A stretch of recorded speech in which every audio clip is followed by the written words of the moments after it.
I think that we can go ahead and get started. So welcome everyone to our 8th and final session of our 8-session group, Navigating Challenging Times. This program will be on interviewing entitled Ace the Interview, a Prep Guide for Lawyers. I'm Amy Levine, Director of Programs and Volunteers here at Lawyers Concerned for Lawyers, and I will be your speaker for today. I'm here today because I do bring a unique and comprehensive perspective to interviewing, shaped by years of experience across multiple facets of the legal hiring process. I personally interviewed hundreds of candidates and received feedback from hiring attorneys and in-house recruiters, what they liked, what they didn't like, and what made a candidate stand out and ace the interview. I began in the HR department and then the marketing department at Hale & Dorr, now Wilmer Hale, and later worked with the subsidiary, the HR department. I expanded my expertise into high-volume recruiting for a call center. Eventually, I returned to the legal field, joining a 180-attorney law firm in an HR role, and ultimately spent over 15 years as a legal recruiting at a staffing agency specializing in legal recruiting. It's that inside knowledge that informs the guidance I'll share with you today. And before we get started, I always like to remind people about who LCL is and what we do. So we offer one-on-one consultations with licensed clinicians on mental health, substance use disorders, and well-being. Additionally, we provide educational programming, support groups, and one-on-one consultations on law practice management for the Massachusetts legal community. Again, important to note, our services are confidential and they are free. Finally, we love and encourage questions, so please put those questions in either the chat or the Q&A feature, and I will do my best to get through those during the presentation, but probably more likely towards the end. Now, before I start with the presentation, I would love to hear who's out there. So tell me, if you could put in the chat who you are. What is your current legal employer? Are you unemployed? Are you employed?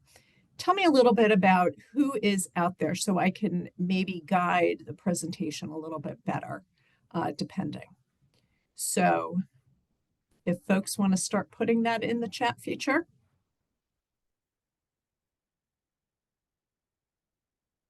Solo attorney. Okay, great. Somebody's employed in-house, 10 years experience, actively looking for a new role, actively interviewing after a long career break. So I'm glad you're here. Unemployed and seeking a government legal job.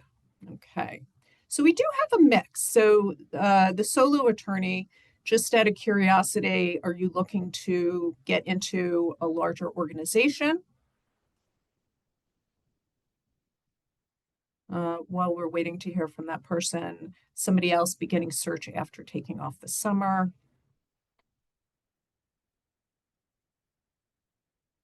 Okay, so we have some folks that are getting back into employment after being out for a little bit of time. Again, somebody who is looking for part-time work in a legally adjacent job. Okay, great. So somebody looking for government jobs. So I don't see anyone who's out there that's really looking to get into a law firm, or maybe for those that are actively looking after a long career break. And I ask that because, again, there are going to be questions, maybe different questions if you're looking for a law firm job, things like that. Okay, let's see. Anything else? Just, again, to get a better idea of who is out there. Okay, great. So this is indeed helpful, and I am going to get started. I'm going to share my screen. So again, we're talking about how to ace the interview. First, the agenda. We're going to talk about your pre-interview preparation. This is probably one of the most important steps. I mean, I should say all of the steps are important, but this is what's going to, I think, give you some confidence when you go into the interview. And prepping for an interview really does take a lot of time and effort.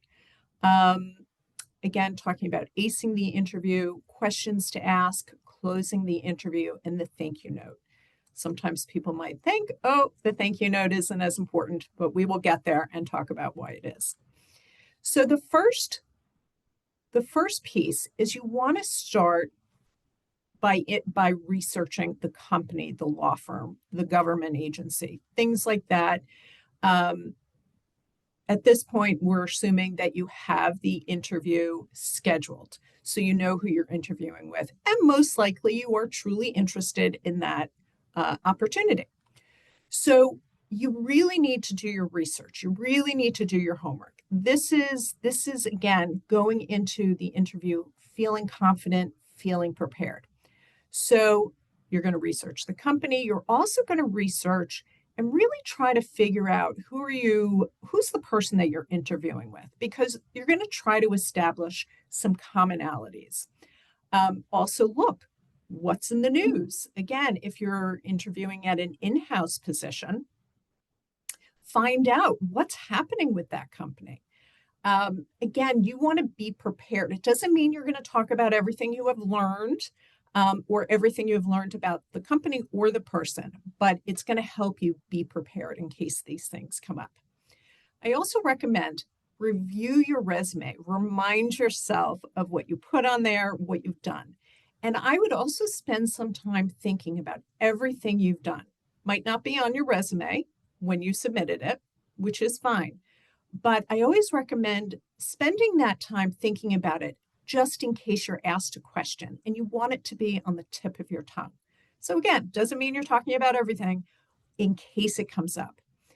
Also reviewing the job description, because you are going to gear your answers to what is on that job description. Thinking about what were the most important points that they made. Sometimes if you think about the job description, the top 3 bullet points are going to be the most important piece of what the job entails or what they're looking for. Have references, be prepared. It doesn't mean that you're going to provide them, only if you're asked, but just in case.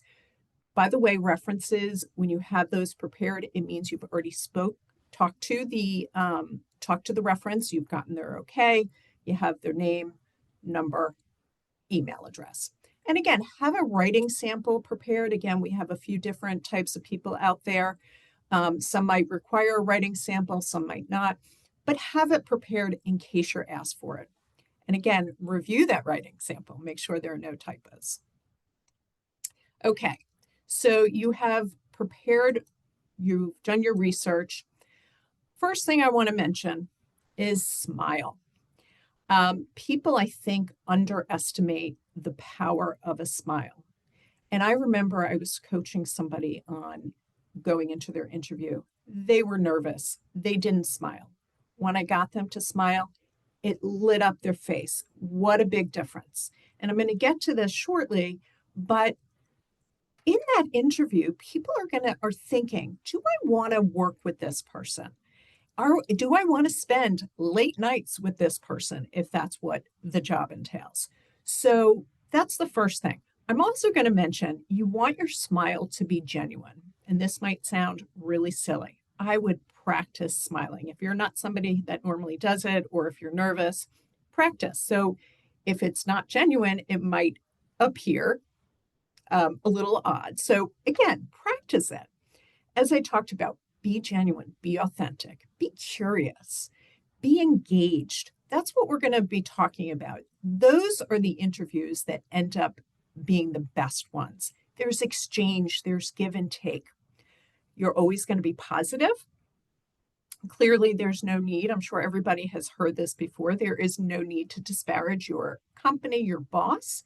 That is a red flag for folks. And once you start to do that in an interview, it, again, puts up some red flags, and that really puts you closer to the bottom of the list.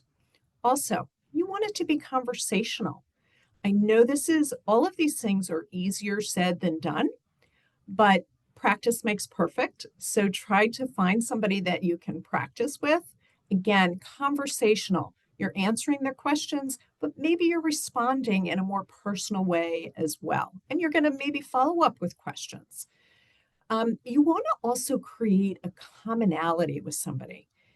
As we know, human nature is we like to find these commonalities. And so doing your research on the interviewer, I think is always going to be an important piece. And maybe you bring it up. It's not going to be so obvious. You're not going to blurt it out, but you want to weave it in if you can. Be concise and focus on what they're asking. This is something I know we all tend to, and I can ramble, but listen to the question. I know when I've interviewed people, I'll say, for example, let's take a walk through your resume. And I'm looking just to find out why you left. So I'll say, okay, you were somewhere for 5 years. Tell me why you left. And then I start getting the whole story. Here's what I did here. And they never answer the question. Again, nerves can take over, but focus on what they're actually asking. Take a moment, if you need to think about it. And again, be concise. You don't want to ramble. You don't want to go in every different direction. Focus. And then the last point on this slide, at least, is talk about what you can do and not about what you can't do. So if you are asked a question, something maybe you haven't done, of course, you want to be honest that you haven't done it. But don't dwell, oh, I haven't done this, nor have I done this. You want to flip it. No, I haven't done that. However, here are some things that are very similar that I have done. And I'm sure with a little bit of training, I'm a quick learner, I'm sure I'll be able to catch on. So again, it's all about that positivity. Next, again, as I mentioned earlier, the interviewer or interviewers are going to be assessing if they want to work with you. So the idea is hopefully that initial resume showed your qualifications. So yes, of course, that's always going to be important if you have that experience. But keep that in mind as you're having a conversation. I think people often walk away saying, I don't get it. So keeping those things in mind, again, trying to keep it personal and being engaged. Also, forward thinking. It's what you're moving towards and not what you're leaving. So this, I think, is a really important point, is that you're going to be talking about the future. And we're going to get into this shortly. But it's about thinking about what does this job offer? Not, well, I didn't get the mentorship or whatever the case is. Again, it's thinking about what this job offers that excites you and you're interested in. Again, be honest. You never know. If you're not so honest in an interview, you might end up in a position that you just can't handle. And so that's always important. Or somebody finds out that you weren't so honest in your interview, and that could clearly be terms for termination. Wear a suit.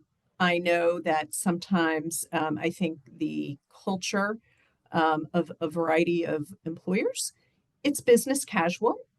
And that's fine once you're there. On an interview, though, you always want to wear a suit. Also, interviewers remember the experience about you. You want to make them feel good. And so, as you see, a lot of the things that I'm talking about is what's working for them. Of course, what you feel is important, and we're going to get to that shortly. But you want to leave that interviewer feeling good about the conversation and letting them know you're really interested in them as well. Again, you want to have energy, confidence. Those things are important. And I'll just take this opportunity to note that, yes, I know we all get nervous. I get nervous interviewing, but there are a few different ways that you can try to relax prior to that interview. There's always breathing. If you've been on our website before, you know that Dr. Tracy Myers does a lot of mindfulness, a lot of meditation, yoga, ways to calm yourself down. We recently had a panel discussion on alternative ways to reduce your stress. These things might be the perfect opportunities to put those in effect right before your interview. So whether it's breathing, we did tapping, we did humor, we did music, and how all of these things can reduce your cortisol levels. So again, you want to be a little bit more relaxed, and so you can come across as engaged and not as nervous. So those are some basic things to keep in your mind as you interview. Continuing on the interview prep, these things are important. You want to prepare for that tell me about yourself question, which is usually how a lot of people start those interviews now. And think about that. And this is actually going to be similar to the summary in your resume. So think about what your passions are, think about your education, think about what you've done. And it's talking about generalities. It's not going through your resume. And that's a mistake I think people do make. They start talking about everything they've done. This is going to be 1 to 2 minutes of talking about yourself and how all of these experiences ultimately bring you to where you are. So prepare that elevator pitch. Say it out loud. You don't want it to sound too rote. So again, you're going to practice on how it can really come across as genuine. Also prepare yourself. A lot of people are doing behavioral-based interviewing, which is tell me about a time when. And I'll just, on a side note, I would ask in my role as an interviewer, behavioral-based questions, and people would talk in general, having a little trouble there. And the interviewer wants to know specifically what you did. What was the setup? Describe the setup. What was the situation? What was the problem? How did you solve it? And what were the results? So I put here a couple of examples. People might ask about conflicts or difficult clients, how you handle that, or challenge with opposing counsel. So spend some time. Again, it doesn't mean they're going to ask these things, but it's better to be prepared with examples than not, just in case, because you don't know who this interviewer is. And by the way, there are lots of different interviewers out there, some that have no experience interviewing. They don't know what to ask you, and they're uncomfortable because they're not quite sure. And then you have really experienced interviewers. So again, it's better to be prepared than not. So spend some time coming up with a few examples. And then also be prepared to discuss specific cases or matters in detail. Again, if you're interviewing at a firm, we'll just say, and they want to know specifics. What were the deals? Tell me a little bit more about X, Y, and Z. So be prepared. If you're putting a case on your resume, be prepared to talk about that in detail. Even if you don't, you want to be able to come across as that expert. Last question that you want to be prepared for. Why should we hire you? That's a big one. And you're going to be talking about what you can do for them, not what they can do for you. I have often heard people say, well, you should hire me because you're convenient for me, because, and it's not that. You want to talk about, okay, if they need to fill a position as a prosecutor and they need somebody who's going to be excellent at making oral arguments, it's talking about how great you are about that you're reliable, you're dependable. And we are going to talk about strengths that are going to be important and geared towards legal positions. So those are the things to keep in mind when you're doing that. Okay, so we talked about the interview prep. Here are some challenging questions. Strengths, maybe not so challenging. I think we can come up with our strengths here. But again, it's reviewing the job description, knowing what are the important pieces that they're looking for, and using those keywords. because that's what's going to make the interviewer say, oh, yes, we are looking for a team player. Oh, we are looking for somebody dependable. Oh, we are looking for somebody who's responsive. So I think these are some really good key strengths to talk about.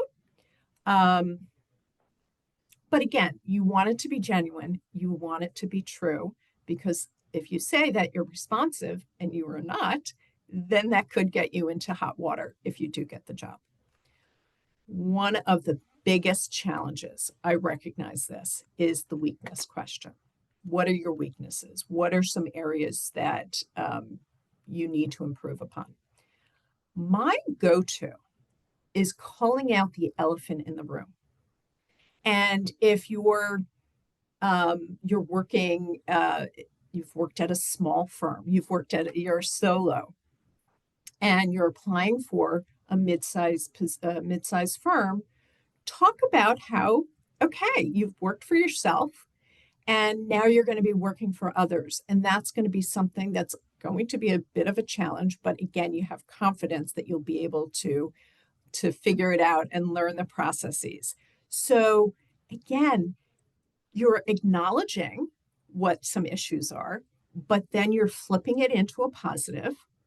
And so it could be also on the reverse side, or not the reverse side, but if you're a personal injury attorney and you've done plaintiff work and you're going to work for doing more defense, you're going to call it out. It's obvious, right, on your resume. This is the work that you've done, but there's always going to be a little more work. It's going to change the environment. So you recognize that there might be a little bit of a learning curve there.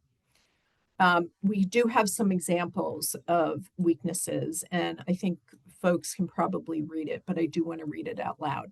And again, by the way, you are going to make it your into your own words. So that's going to be important. Remember that. Although I've worked in legal for 5 years, I've never worked in a law firm before. So I'm going to have to learn how a law firm operates. So this might be somebody who's worked in government or something like that. Again, I have to learn how a law firm operates. So there could be an adjustment period. You're flipping it again into a positive. However, my skills in going to court will allow me to hit the ground running. Again, acknowledging an area of weakness, what you haven't done. Again, it's obvious, right? They know that from your resume, but then turning it into a positive. Now, I added this next one. I can be a bit impatient at times. Since I'm so responsive to emails and calls, and I'm interested in completing my own deals or want to get back to the client as soon as I can, I expect the same from others. Now, by the way, customer service, client service, that's extremely important. So you're actually giving them really important, positive information about yourself, that you're responsive. I don't know of any job, by the way, that doesn't want somebody who's responsive and gets back to clients and gets back to people immediately. And actually, I'm going to add in, this is actually my own personal weakness, that because I do respond as soon as I can, I do have that expectation from others. So I wanted to put that in there. That might, on one hand, be a little bit of a weakness because I can be impatient. So anyway, I wanted to include that as an example. And then here's another one. Again, you're acknowledging the elephant in the room, and then you're flipping it. I've worked in the courts with families and children, mostly in my career. So working in criminal defense, again, changing practice area, I'll have a learning curve. However, my experience in the courtroom and advocacy is my talent. So I'm sure I'll be able to get up to speed quickly. So hopefully you're noticing a theme here.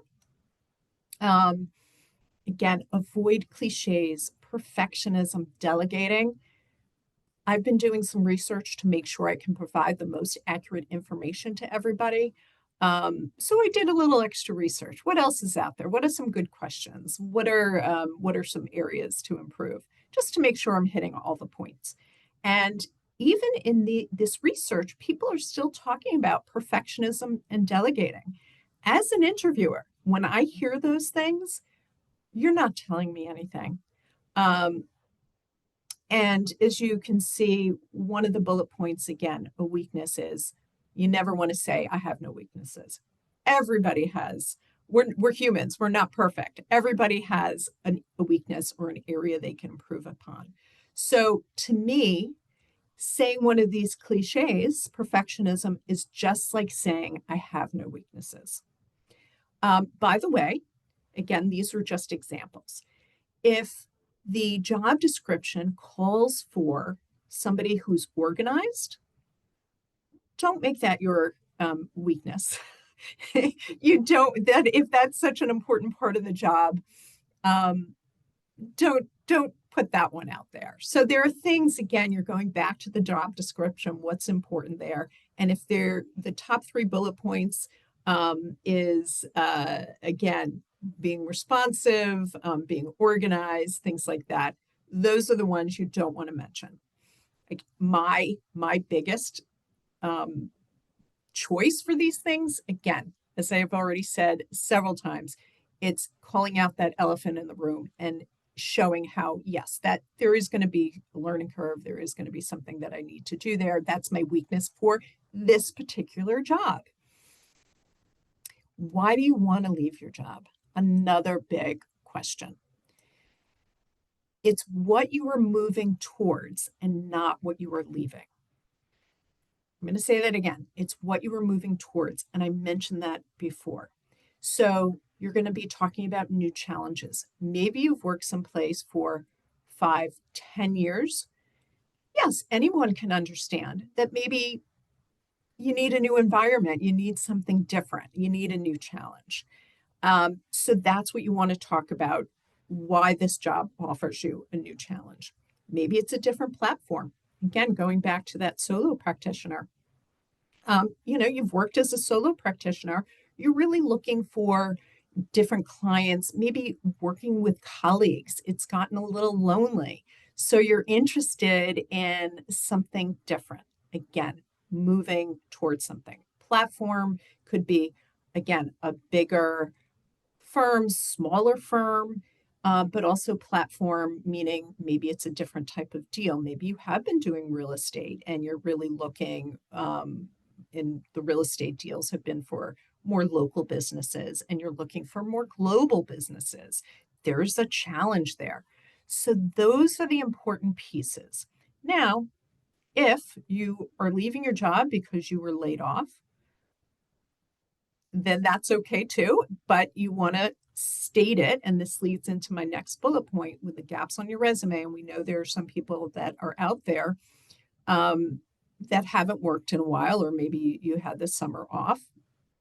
You want to state why you left your job, why there's a gap, but do not dwell on it. Move forward, continue to be positive, and then flip it and talk about the positivity about that particular job. Now, I know that, again, hearing that there are folks that are out there that, I'm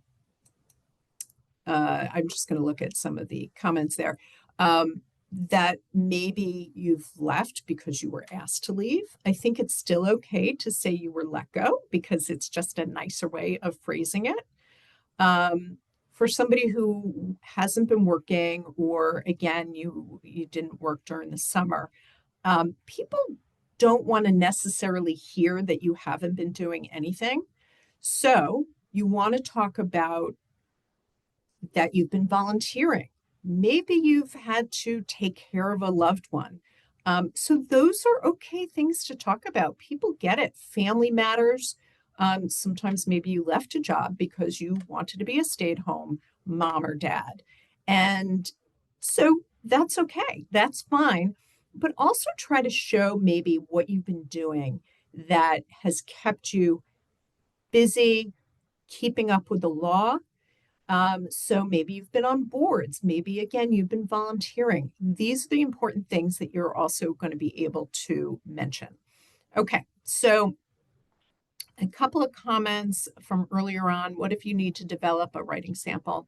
I think that, look back at your work.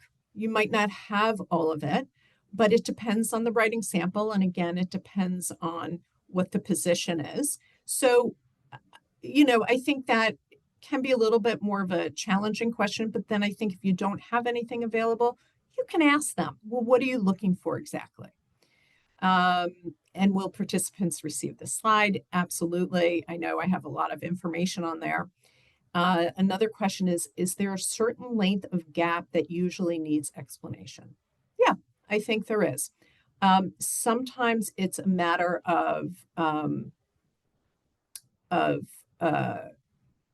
talking about if you were taking care of a family, or taking care of a loved one. That is a longer gap. You just say it. You don't need to go into additional information. If maybe you left your position because there was a substance use disorder issue or a mental health issue that you had to solve and get better, you can just say, I left for personal reasons. I'm ready to get back into the law firm world or the government position or whatever type of organization. And I'm ready and I'm excited. So again, you're stating, you're moving on, and you're being positive. So hopefully that helps. Again, you don't need to go into great personal details. You really don't. So if somebody does start probing about personal questions, you don't have to answer those. You can again keep yourself keep it very generic, and not again. I know, and by the way, sometimes interviewers will probe, and so it's a challenge to balance between being polite, and you could just say again, it was personal, but I'm ready to get back, and then I think most people will move on from that. Okay, next. For some reason, my screen now is not moving.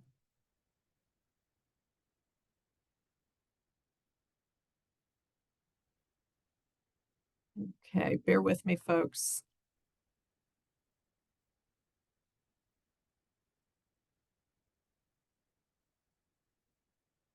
I'm going to stop share for a moment. And let's go back to see if we have it. Okay, here we go. We're back on. Some high stakes questions. These are all high stake questions, by the way. So the question is, why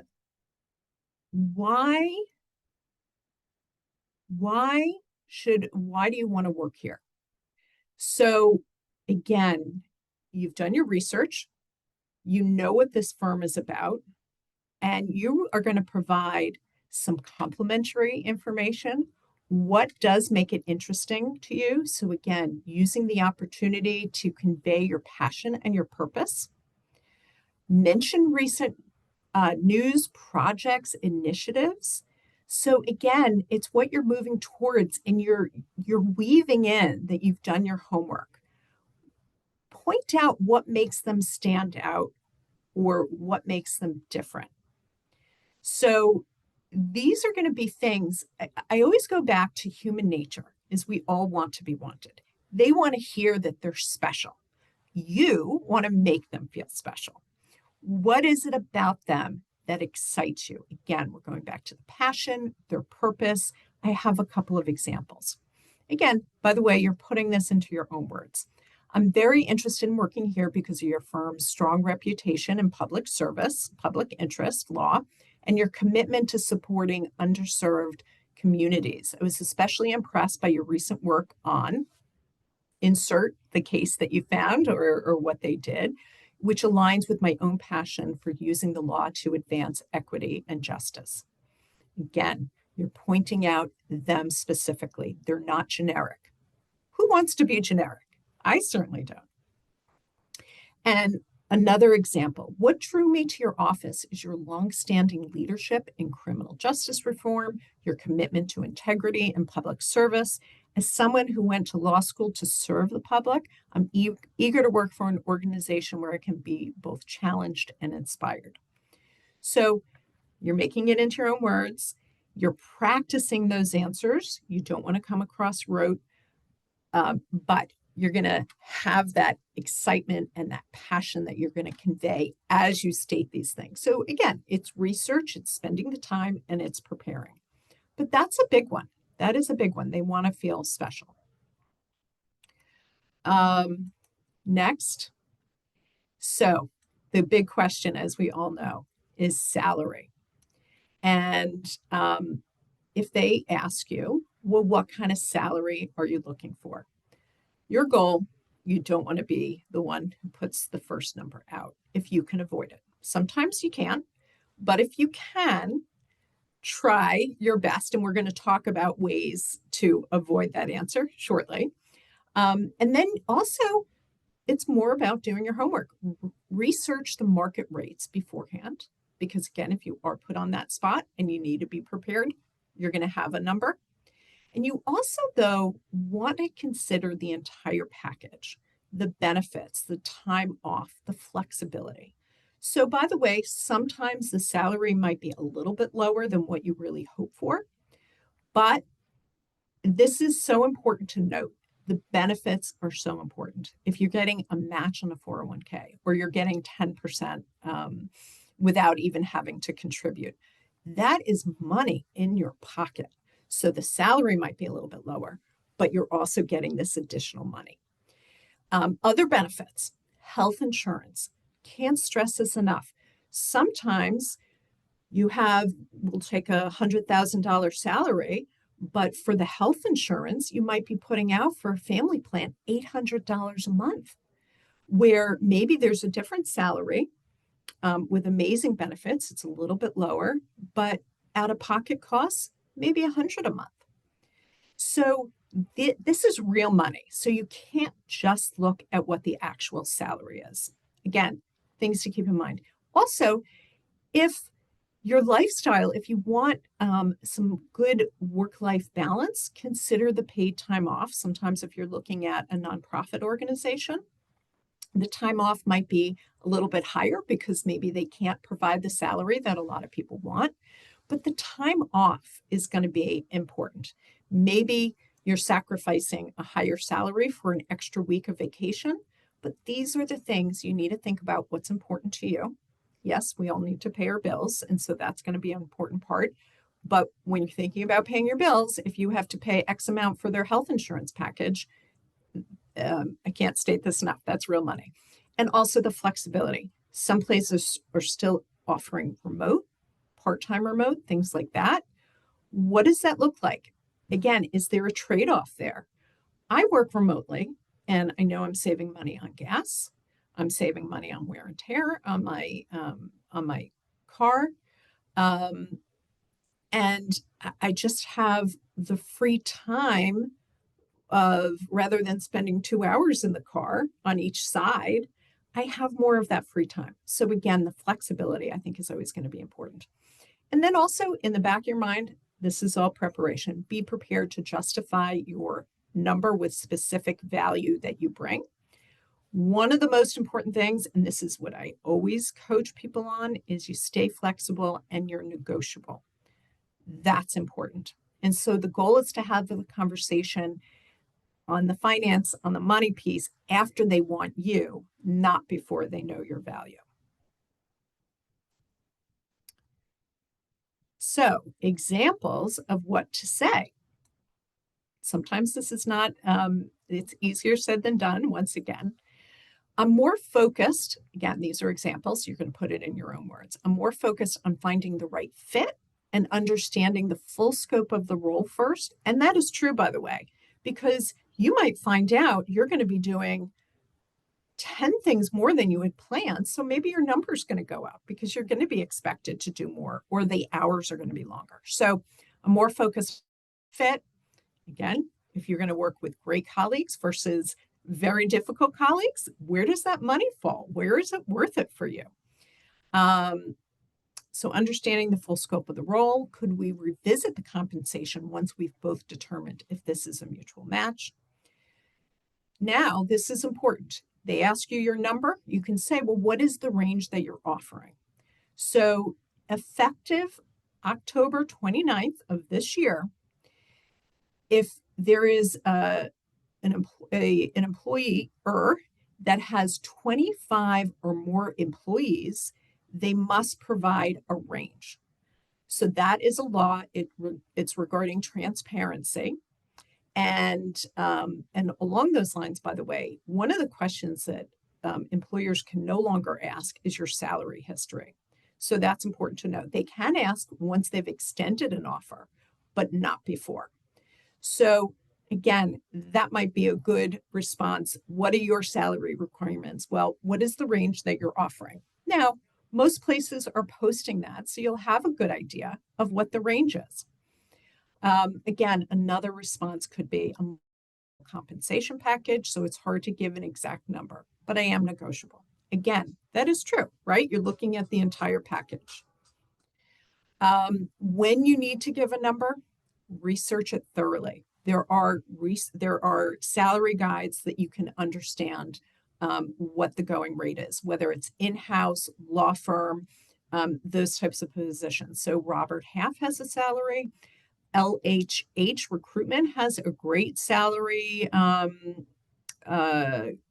guide that just came out for 2025. I was able to review it, very helpful. And also NALP now has a salary guide. So not all of the law firms, the smaller ones, put that information there, but you can get a really good idea of salaries. They have, I think, almost every single firm in Massachusetts in that list. So again, if they ask for a number, give a range, not a single figure. You don't want to be tied to that. So based on my research and experience, I'd expect something in the X to YZ range. Again, keeping in mind, benefits play a part in where you're going to fall in this number. Again, a response include the full package. I'm looking for total compensation, including benefits. So around X base salary, depending on the complete package. So it's giving you wiggle room. So keep that in mind. So even though maybe you're forced to give a number, they know, okay, there are going to be some other pieces to the puzzle that's going to help you decide if it's going to be right. Next, I noticed that we're getting farther along. So questions have an impact, and questions can make or break your success. So I'm just going to give you a couple of quick examples. When I was recruiting, I was working with a person that the feedback from the hiring manager was, Amy, while I was talking to this person, they really seemed too junior for the role. But when I gave her the opportunity to ask me questions, the question showed me that she was thinking at a higher level than I thought. So just based purely on her question, they brought her in for an interview, a second interview, based just on that question. Now, ultimately, by the way, she didn't get the job because she didn't have enough experience. But I still think it's a great example because it got her to the next step. Second example was, again, getting the feedback from the employer. This person did an amazing job on the interview. But then when they asked her, do you have any questions for us? She said no. The interviewer was like, how does she not have any questions for us, right? You need to ask a question. You don't know exactly what you're walking into. You need to find out a little bit more. The question should be thoughtful and engaging. You're going to think about different questions for the different people. So one question does not fit all. Are you talking to the recruiter who doesn't do that job? Or are you talking to the attorney that you'd be working with and who knows the practice area? As much as I was a recruiter, I'm not a practicing attorney. So if somebody asks me, well, what happens if client ABC says XYZ? I was the recruiter. I didn't know the answer to that. So keep those things in mind. Tailor it to who you're speaking to. Questions reveal what you're also thinking about and what's important to you. So when you ask a question, keep that in mind. It is revealing what you're thinking about. Weave into your question what you've discovered in the news, what you've discovered online, what you've discovered on their website to show that you've done your homework. Again, firms want to know they're special. And again, don't force it. Weave it if you can. I'm going to share another quick example of what I did. And I say this not to toot my own horn, but I think it is still a good example. I was interviewing for a position. I used to be a social worker, and I was really engaged and interested in criminal social work, forensic social work. And I spent a little time reading about the forensics. And so in my interview, I was interviewing with 3 different people, and I asked them, so I started reading this book on the criminal mind. Have any of you read this, and what do you think about it? And I saw all 3 of them look at each other. And that's when I knew I had the job, because I went above and beyond. And I think I stood out as a candidate. And then again, I think what makes an interview the most successful is that you're asking questions throughout as needed. Something was a pet peeve of mine. Next, don't pull out a list of 20 questions. I remember interviewing somebody, we had a great conversation, and then I say, what questions do you have for me? They pull out their piece of paper, has 20 questions. I was like, oh boy.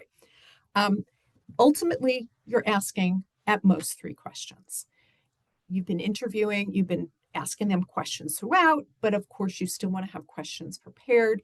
If they haven't asked for it, so think about a number of questions, but then choose the most important, choose 2, choose 3, but no more. And be aware of the interviewer's nonverbal cues. That's important. If you see that they're getting restless, maybe they're running out of time, take that cue. Don't continue. Keep an eye on, again, their body language. Are they becoming uncomfortable? Well, maybe that question wasn't right for them. So some examples. I made a list here. These are not all going to be right for you. You're going to pick what is the most important. And again, figure it out based on the job, on the person you're interviewing.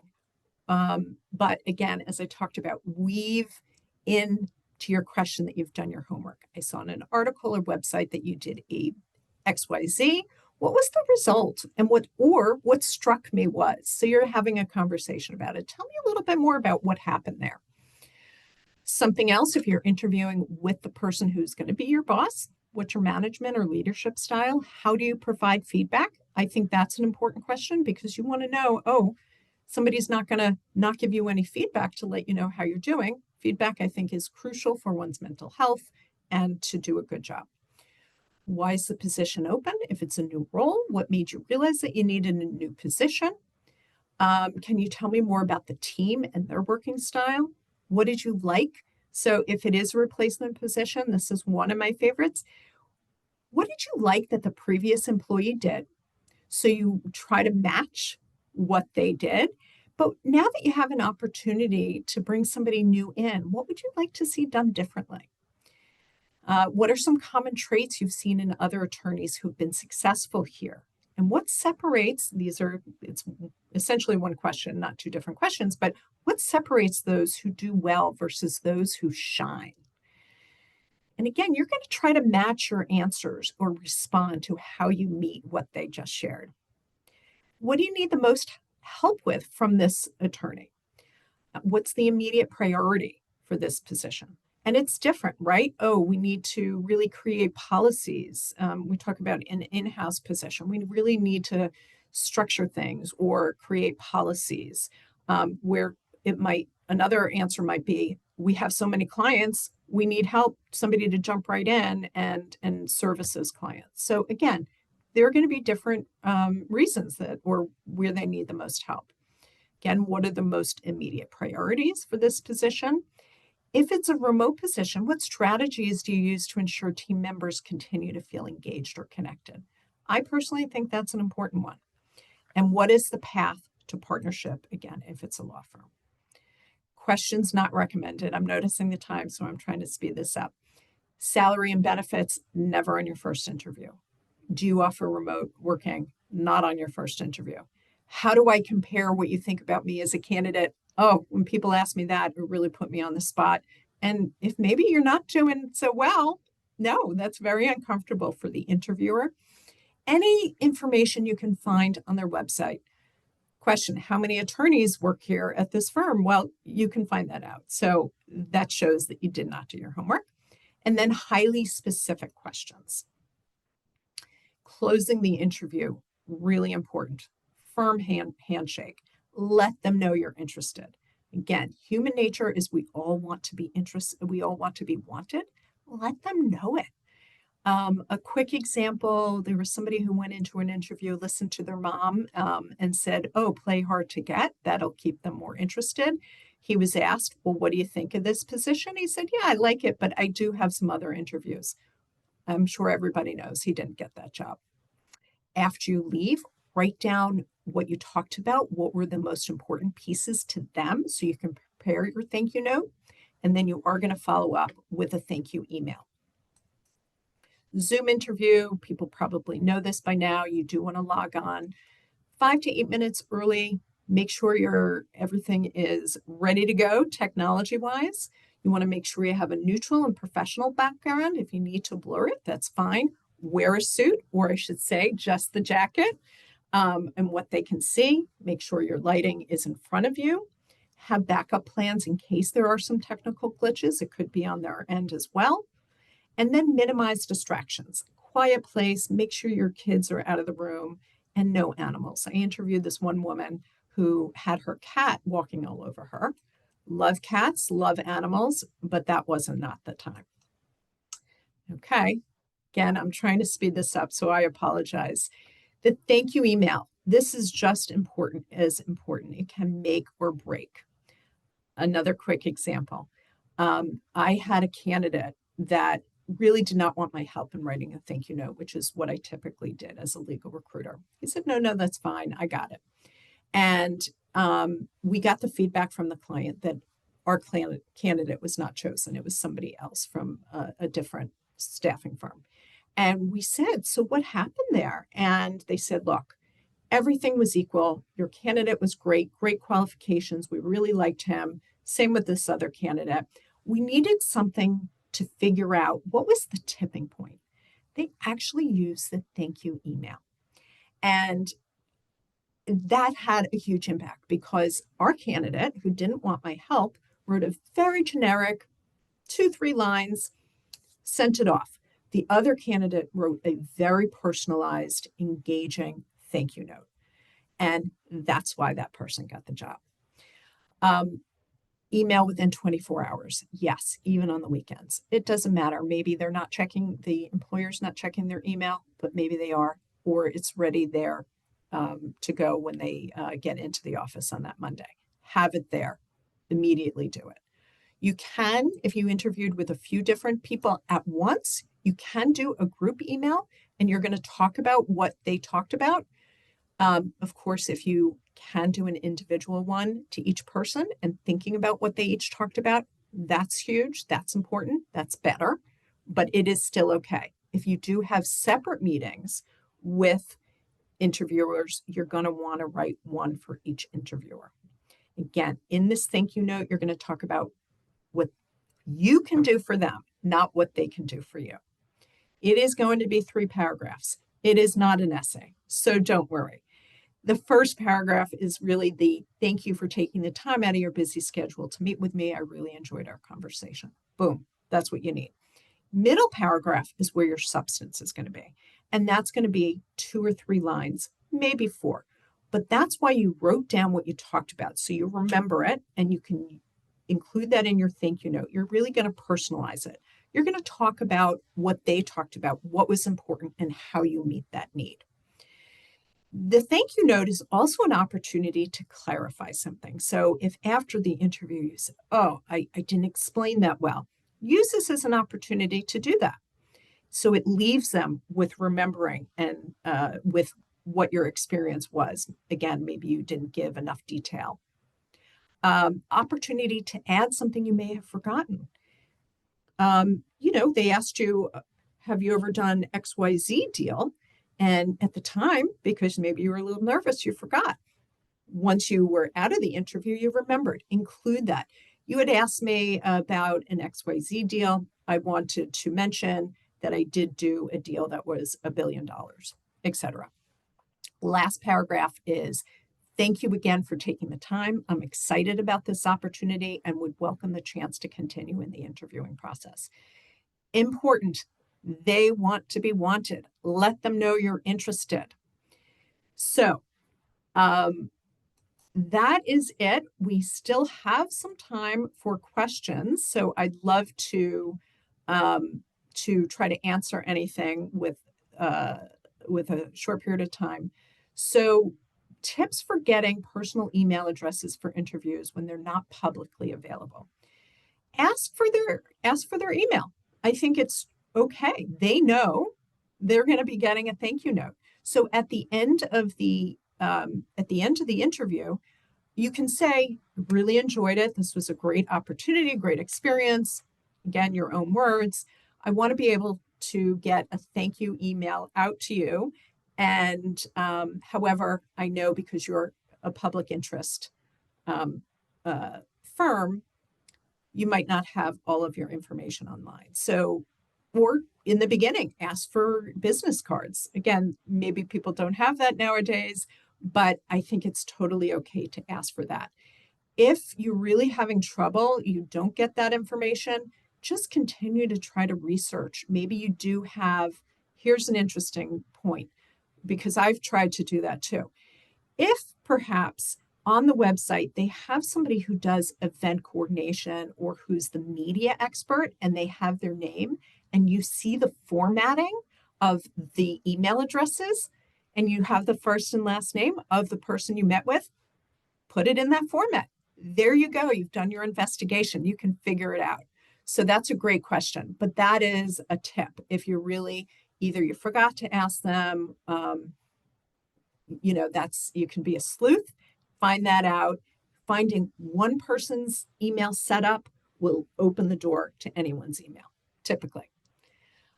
What other questions do folks have?